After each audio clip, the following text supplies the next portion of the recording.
자가 생기고 지식이 통용되며 왕조의 초석이 다져지기 시작할 즈음, 매우 옛날에 한 훌륭한 스승과 그를 따르는 두 제자가 있었습니다. 두 제자는 모후와 구하라는 청년이었습니다. 둘 다 스승을 매우 존경했고, 스승이 지시하는 일이면 자기의 온 힘을 다해서 성실하게 그 일을 행하곤 했습니다. 그러나 둘에게 차이점이 하나 있었는데, 모후는 스승을 사랑하며 스승의 마음을 다 얻는 것, 그것이 자신의 가장 중요한 일이었습니다. 그러나 구하는 스승을 통하여 세상을 얻고자 했습니다. 처음에는 비슷했지만 시간이 지날수록 조금씩 차이가 벌어졌습니다.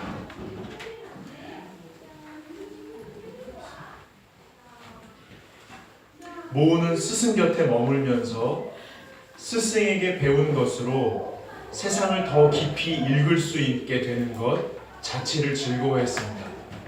그러나 구하는 스승에게 자신을 드러내야 했고 사람들에게 인정받아야 했기 때문에 자신의 공을 드러내고 때로는 과장도 하고 때로는 친구의 공까지 자기의 것으로 삼으려고 하는 모습이 보였습니다. 나중에는요, 이 스승의 소문이 퍼지니까 많은 사람들이 스승을 따르겠다고 많은 백성들이 모여들었고 결국에는 왕조의 기초를 놓게 되었습니다.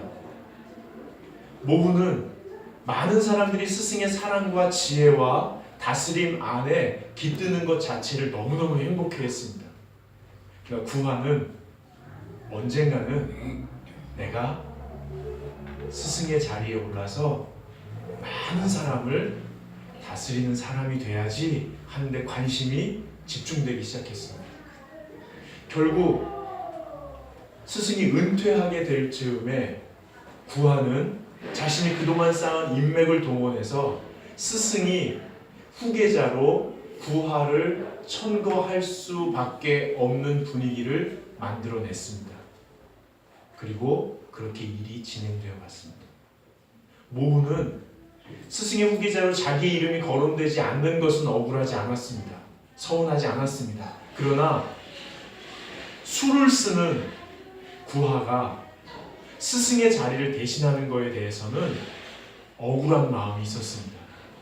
그래서 처음으로 스승에게 찾아가서 억울한 자기의 분노 가득한 마음을 쏟아내기 시작했습니다.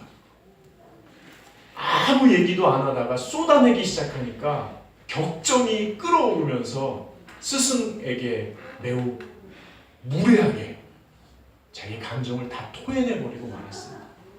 복잡한 상황 속에서 흔들리는 감정을 다 표현해버린 어리석은 제자에게 이 훌륭한 스승이 했던 말은 단 한마디였습니다.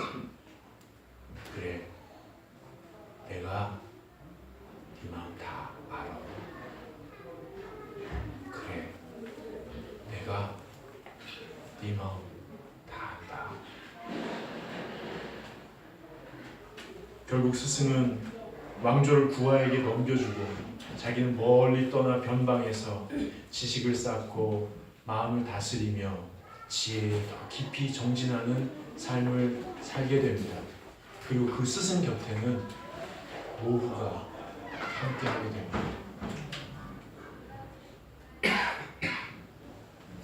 여기서 이야기가 멈추면 여러분 마음이 복잡해지죠?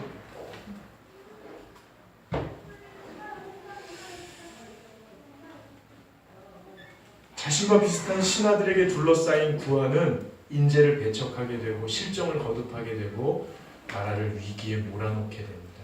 자기가 감당할 수 없으니 먼 길을 달려와 스승 앞에 무릎을 꿇고 대리 통치해 달라고 빌기 시작합니다. 그때 스승께서는 노구를 이끌고 거기를 가는 것은 무리이니 내가 나보다 더 훌륭한 스승을 너에게 소개하겠다. 구하가 감사합니다. 그걸 누굽니까? 스승은 옆에 앉아 차심부름을 하는 노후를 청구합니다.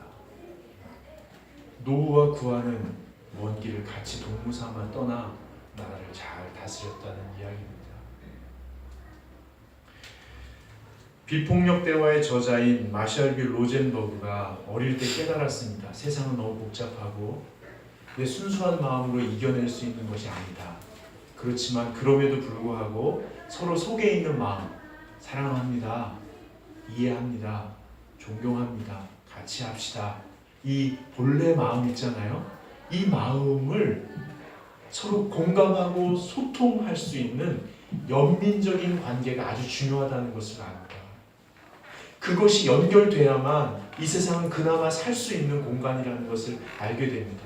그리고 그것 연민적인 관계를 맺어주는 첫 번째 가장 중요한 게 경청이라는 것을 알게 되었습니다. 경청이 뭐냐면 옳고 그름을 판단하지 않는 겁니다. 같이 판단을 하지 않는 겁니다. 누군가 이야기할 때 판단하지 않고 그냥 그대로 받아들이는 것, 이것이 경청입니다. 그럴 때 말하는 사람은 듣는 사람이 내가 다 알지, 네가 어떻게 살아왔는지 네 인생을 내가 알지, 내가 네 편 들어줄 거야 하는 메시지를 듣게 된다고 합니다. 여러분, 세상이 악하고 우리가 약하기 때문에 열심히 하려고 해도 잘 안 될 때가 많습니다. 그리고 잘 되다가도 어그러질 때가 많이 있습니다. 그리고 나 자신이 약하고 악할 때도 있죠. 그리고 나보다 힘센 사람이 악한 의도로 나를 괴롭힐 때도 있습니다. 그게 세상이죠. 그래서 억울하고 분노가 가득해서 발버둥 치며 울고 싶을 때가 한두 번이 아니죠. 그럼에도 불구하고 우리가 여기까지 올 수 있었던 것은, 우리가 지금까지 버틸 수 있는 것은 누군가 내 손을 잡아주면서 내가 다 알지, 너 어떻게 살아왔는지 내가 알지, 내가 네 편 들어줄 거야 하는 그분들 때문에 아니겠습니까? 우리 어머니는 제가 거짓말할 때도 저를 믿어줬습니다.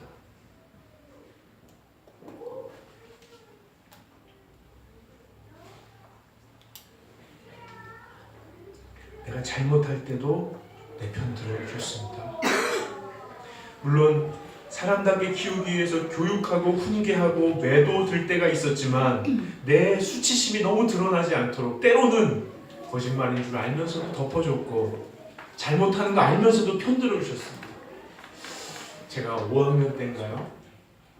학교에서 여름에 가방을 메고 신발 주머니를 들고 도시락 가방을 들고 어머니가 운영하는 작은 양품점에 가서 모래시계처럼 생긴 플라스틱 의자, 연두색 의자에 툴썩 주저앉았어요. 그리고 가만히 있었죠. 다녀왔습니다. 근데 어머니가 우리 아들 왜 그래? 그러시는 거예요. 난 아무 짓도 아닌데. 그래서 이렇게 눈치를 보니까 우리 아들 왜 그래? 누가 그랬어? 난 아무 짓도 아닌데. 그래서 그때부터 어떻게 됐어요, 제가. 아무렇지도 않게 됐어요. 그래서 막 이러고 있었어요. 왜 그래? 누가? 뭐가? 왜? 뭐가 필요해? 막 그래. 그래서 그때 생각났어요. 월간 동화 그 만화책 있거든요. 짜장면이 150원, 라면이 45원일 때 그거 이렇게 두꺼운 만화 이렇게 연재하는 거 한 달에 한 번 나오면 450원인데 월간 동화가 너무 보고 싶어요. 근데 우리 어머니가 뭐 그거 엄마가 사줄게. 이러고 있는데 옆에 양품점 아줌마가 딱 들어오면서 우리 용재 왜 그래? 누가 그랬어? 어디 아파? 근데 우리 어머니가 엄마가 던지. 근데 제가 그걸 봤어요. 던질게. 500원짜리 지폐를 딱 꺼내줘요. 이거 가거라. 제가 그걸 봤어요. 근데 계속 그게 되는 거야. 이거 가서 딱 달려가서 샀어요. 그거 왔어요. 그까짓 거 갖고 뭘 그래? 10권이라도 사줄 수 없으면서 10권이라도 사야 돼. 엄마한테 얘기해. 그렇지, 갔어요. 여러분, 어머니도 그러시지 않으십니까? 네? 속아주고 덮어주고 편들어주고. 여러분, 어른들이 자신의 힘으로요. 어른들이 자신의 힘으로 아랫사람의 수치를 덮어주는 겁니다. 그리고 공동체를 보호하기 위해서 세상과 온 힘을 다하여 싸우는 사람이 어른입니다. 때때로 나라에, 직장에, 학교에, 교회에, 가정에 우리보다 힘 있는 어른이 그 힘으로 잘잘못을 따지며 아랫사람들의 수치를 들춰내고 그걸 가지고 통제함으로 자기의 이익을 과도히 추구할 경우에 이 미성숙한 어른들 때문에 따르는 사람들과 공동체가 성장하는 것을 방해받게 됩니다. 왜냐하면 사람들이 권위자의 잘못과 비합리적인 권력 사용에 저항하느라 에너지를 낭비할 수밖에 없기 때문에 그렇습니다.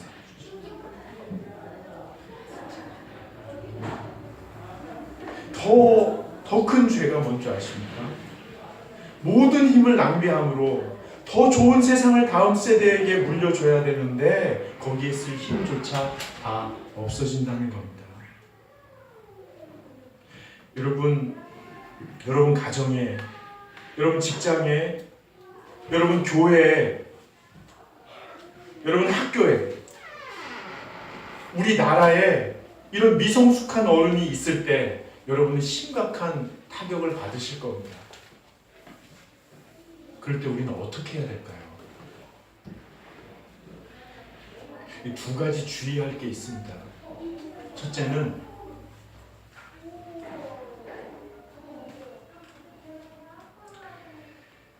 타인을 탓하는 겁니다. 미성숙한 어른을 탓하는 겁니다. 이게 왜 주의해야 되냐면 탓하는 순간 그의 힘에 내가 지배받았다는 사실을 스스로 인정하는 겁니다. 나를 수동적인 입장으로 몰아넣는 거죠. 그래서 이거 주의하셔야 됩니다. 또 한 가지는 자기 자신을 탓하는 겁니다. 내가 진정한 그리스도인이라면, 성숙한 사람이라면 이런 거 참아내야 되는 거 아닌가? 기다리지 못하는 거 내가 잘못 아닌가? 다 들어주지 못하는 것 내가 잘못 아닌가라고 자기를 탓하는 것도 경계하셔야 됩니다. 이 두 가지 다 다른 사람을 탓하거나 자기를 탓하는 것 두 가지 다 공통점은 자존감을 심각하게 훼손시킨다는 겁니다. 여러분 여기에 주의하셔야 됩니다. 그럼 우리가 어떻게 해야 될까요? 어떻게 해야 될까요? 너무너무 힘든데 우리는 어떻게 해야 될까요? 하박국 선지자가 좋은 예를 우리에게 보여줬습니다. 바로 하나님께 호소하는 겁니다. 왜 그러냐면 로마서 13장 1절에 모든 권세는 하나님으로부터 나지 않은 게 없다. 우리의 부모님도, 우리의 스승님도, 우리의 지도자들도, 우리의 상사도 다 하나님께서 세우셨기 때문에 하나님께 호소하는 겁니다. 여러분 하박국 선지자가 지금 강력하게 호소하지 않습니까? 하나님께 지금 뭐 하시는 거냐고, 왜 나라가 이 꼴이 되도록 가만히 계시냐고 이렇게 호소합니다. 마치 어떤 느낌이냐면요, 음식점이나 호텔에 갔는데 직원이 영 개념 없이 하는 거예요. 직원을 뭐 이거 이렇게 해줘야 되는 거 아니냐고 하는데 못 알아듣는 거예요. 그럴 때 우리가 어떻게 해요? 여러분 관상을 보니까 거기서 적겠네요. 근데 보통 어떻게 하냐면 지배인 나오라고 이렇게 하잖아요. 그래도 안 되면 뭐라 그래요? 사장 나오라는데 안 나오는데 어디 나오면 인사하고 갈 거면서 나오라 그래 그러잖아요. 지금 이 하박국이 그런 마음으로 하나님 이게 지금 뭐냐고 막 이렇게 호소하는 거예요. 이게 지금 어떻게 돌아가는 거냐고 하나님 앞에 막 호소하는 거예요. 지금 뭐 하고 계시는 거냐고. 우리 집이 지금 이 꼴인데, 우리 직장이 이 꼴인데, 우리 교회가 이 모양인데, 우리 학교가 이 모양인데, 우리 나라가 이 모양인데, 내 인생이 이 모양인데 하나님 지금 뭐 하시는 거냐고 이렇게 호소하는 거예요, 하나님한테. 근데 우리 하나님이 얼마나 좋으세요. 너는 뭐 잘하는 거 있어? 이렇게 안 하시잖아요. 야, 너 어디서 버릇없이 나한테 삿대질이야? 이렇게 안 하시잖아요. 너 어디 한번 나중에 어떻게 되나 보자 이렇게 안 하시잖아요. 좋은 어르신인 거예요. 판단하지 않고 평가하지 않고 정죄하지 않고 그냥 그대로 받아주시면서 오늘 그 호소에 응답하고 계세요. 그 응답의 말씀이 2절이에요. 2절 한번 같이 읽어보겠습니다. 여호와께서 내게 대답하여 이르시되 너는 이 묵시를 기록하여 판에 명확히 새기되 달려가면서도 읽을 수 있게 하라. 여러분, 판에 명백히 새기라는 거예요. 근데 어떻게 새기라고요? 크게. 그리고 달려가면서도 읽을 수 있게. 하나님이 뜻을 딱 나타내면 와서 이렇게 볼 거 아니에요. 근데 너무 바빠가지고 달려가면서도 볼 수 있게. 이 말은 뭐냐면 모든 사람이 읽을 수 있게, 이 땅의 모든 사람이 자세히 읽을 수 있게 받아 적어서 보여주라는 거예요. 이 하나님의 계획과 이 하나님의 판결을 모든 사람에게 보여주라는 거예요. 이 말이 뭐냐면 누구도 반박하지 못하도록, 누구도 불만을 제기하지 못하도록, 누구도 왜 이렇게 치우쳤냐고, 왜 쟤한테는 저렇게 하고 나한테 이러냐고 말할 수 없도록 완벽하고 온전한 하나님의 계획이 있으시다는 거예요. 여러분, 놀랍지 않아요? 여러분,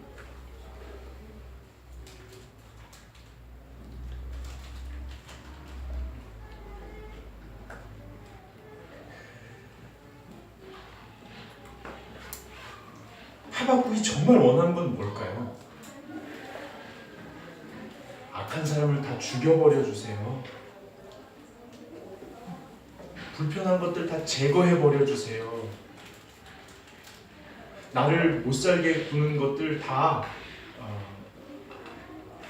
심판해 주세요 까지일까요? 여러분은 여러분의 가정이 어떻게 되기를 원하세요? 여러분은 우리나라가 어떻게 되기를 원하세요? 거기까지인가요? 아닐 거예요. 어제 어떤 학생이 그러더라고요. 지금보다 더 나은 세상을 우리가 맞이할 세상을 원했어요. 어떤 젊은이들이 그러더라고요. 우리 아이들에게 더 좋은 세상을 올려주고 싶어요. 여러분, 속마음은 뭐예요? 나를 괴롭히는 사람을, 나를 못살게 구는 사람을 다 멸망시켜주세요 까지인가요? 여러분의 속마음은 뭐예요? 하나님이 여러분의 속마음을 다 아세요. 이사야 43장을 한번 좀 펴보세요.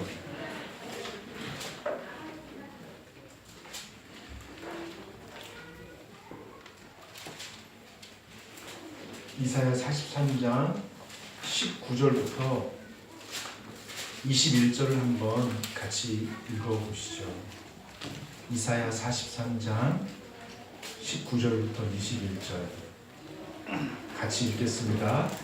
보라, 내가 새 일을 행하리니 이제 나타낼 것이라. 너희가 그것을 알지 못하겠느냐? 반드시 내가 광야에서 길을, 사막에 강을 내리니 장차 들짐승 곧 승냥이와 하조도 나를 존경할 것은 내가 광야의 물을, 사막의 강들을 내어 내 백성 내가 택한 자에게 마시게 할 것이니라. 이 백성은 내가 나를 위하여 지었나니 나를 찬송하게 하려 함이니라. 아멘. 여러분, 하나님의 꿈이 있어요. 우리를 괴롭히고 있는 힘으로 백성들을 괴롭히고 억울하게 만들고 했던 사람들을 하나님께서 심판하시겠다고 말씀하세요. 여러분 거기 보세요. 6절에 보시면 세 번째 줄에 화 있을진저 자기 소유 아닌 것을 모으는 자여 언제까지 이르겠느냐 볼모 잡은 것으로 무겁게 짐진 자여. 그러니까 억압하고 자기가 있는 힘으로 자기 것으로 사유한 그 축적된 것들 때문에 스스로 힘들게 만드시겠다는 거예요. 7절을 보세요. 세 번째 줄에, 두 번째 줄에 너를 괴롭힐 자들이 깨어나지 않겠느냐 내가 그들에게 노략을 당하지 않겠느냐. 힘이 있을 때 억누르고 억압했던 그 사람들이 일어나서 공격하고 타격하여 힘 있는 사람들이 힘들어지게 만드시겠다는 거예요. 그리고 13절 한번 보세요. 불탈 것으로 수고하는 것과 나라들이 헛된 일로 피곤하게 되는 것이 만군의 여호와로 말미암음이 아니냐. 그 밑에 보시면 이는 물이 바다를 덮은 같이 여호와의 영광을 인정하는 것이 세상에 가득합니다. 여호와의 영광을 인정하는 것 세상에 가득하다는 거예요. 만물과 사건과 사람들과 모든 것들이 여호와의 영광을 돌리는 것으로 가득하게 될 거라는 거예요. 여호와의 영광을 돌린다는 것은 주님의 기쁨이 된다는 거예요. 모든 사람과 그 사람들이 도모하는 일과 그 사람들이 만들어내는 모든 사물들이 만물들이 여호와의 기쁨 안에서 이루어지게 하시는 게 주님의 계획이라는 거예요. 그래서 어떤 일이 벌어지냐면 주님의 기쁨이 아닌 자기의 힘으로 권력을 사유화해서 아랫사람들을 괴롭히고 수치스럽게 하는 사람들은 만물의 저항을 받게 될 거예요. 만물이, 사건이, 사물이, 사람들이 그의 계획을 다 무너뜨리도록 하나님이 만들어 가시겠다는 거예요. 여러분 그런데 이것이 아무도 반박 못할 심판의 판결문으로 끝나는 게 아니고 주님의 계획은 사막에 강을 내고 광야에 물을 내어서 우리 만 백성들 뿐만 아니라 짐승들도 먹고 하나님을 경배하게 하신다고요. 이것이 하나님의 계획입니다. 우리 안에 정부와 언론과 법원과 정치와 모든 것 안에 있던 악이 제거되고 거기에 연루됐던 모든 사람들이 회개하고 그 사람들만 탓할 수 없는 우리들의 잘못도 씻으시고 그래서 원수셨던 우리가 짐승으로 여겼던 사람들조차도 주님이 베푸시는 강가에 나와 마음껏 먹으며 우리 주님을 경배하는 날이 주님 잘하셨다고 주님이 우리를 살리셨다고 경배하는 날이 오도록 하는 것이 주님의 계획이라고 말씀하십니다.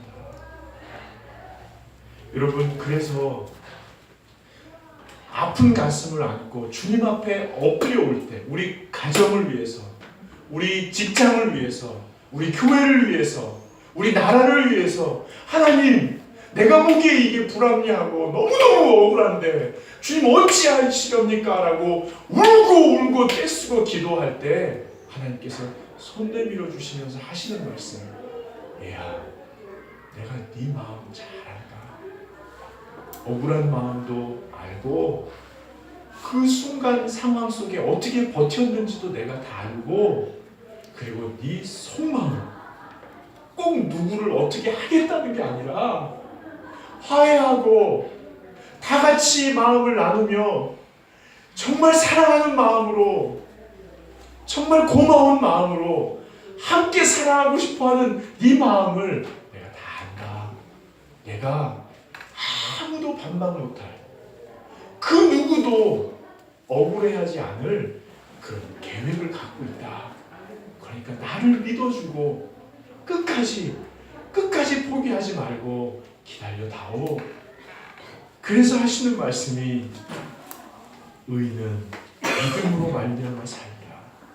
그 온전하신 하나님, 그 일을 이루시는 하나님, 그 하나님을 믿음으로 말미암아 살리라 라고 고백합니다. 여러분 20절을 보시면 오직 여호와는 그 성전에 계시니 온 땅은 그 앞에 잠잠할지니라 하시니라. 북이스라엘이 멸망했고요. 남유다도 지금 북이스라엘 이상으로 잘못을 범하고 풍전등화와 같은 시기를 보내고 있었습니다. 성벽은 회파되고 성전은 중요한 것들, 거룩한 것들 다 빼앗기고요. 그 속에 우상 숭배하는 것들이 가득 차기 시작했습니다. 나라에 희망이 없는 겁니다. 그런데 주님께서 말씀하십니다. 그 성전에 내가 있다. 나는 만물을 다스리는 여호와니라. 그러니까 잠잠해라. 잠잠해라. 여기 잠잠해라는 말은 시편 131편 1절에서 3절 말씀입니다. 젖된 아이가 어머니 품에 있음같이 평안해라. 담대하고 활기차고 평안하게 일상을 버텨나가라. 나를 믿고 기다려라. 끝내 내가 내 거룩한 뜻을 이루어 줄 것이다 라고 주님 말씀하십니다. 여러분, 여러분의 삶은 어떠십니까? 여러분의 환경은 어떻습니까? 여러분의 건강은 어떠신가요? 여러분의 정서는 어떠신가요? 여러분이 계획한 일은 어떠신가요? 어떨 때 보면 다 허물어지는 것 같고 다 무너진 것 같고 내 인생 뭔가라고 생각할 즈음에 여러분 기억하십시오. 너희가 하나님의 성전인 것과 너희 속에 하나님의 성령이 거하시는 것을 알지 못하느냐. 그 성전 안에 내가 있다. 내가 만물을 다스리는 여호와다. 내가 만물을 새롭게 하고 너의 인생을 붙들고 있다. 반드시 온전하게 하고 아무도 탓할 수 없는 거룩하고 행복하고 아름다운 삶을 내가 지금도 만들어가고 있다. 나를 믿고 담대해라. 기뻐해라. 잠잠해라. 말씀하십니다.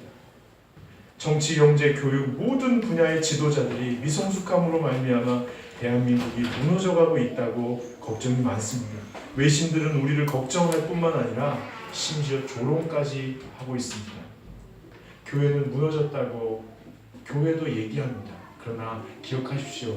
그 무너져가는 교회 속에 진심으로 기도하는 여러분 같은 분들, 그리고 교회마다 하나님을 바라보며 기도하는 사람들, 그 사람들 속에 살아계신 하나님께서 말씀하십니다. 내가 너희 속에 함께하고 있다. 그러니 잠잠할지어다. 왜냐하면 나는 온 우주 만물을 다스리시는 여호와이니까 라고 말씀하십니다. 다 같이 일어나셔서 그 사랑을 함께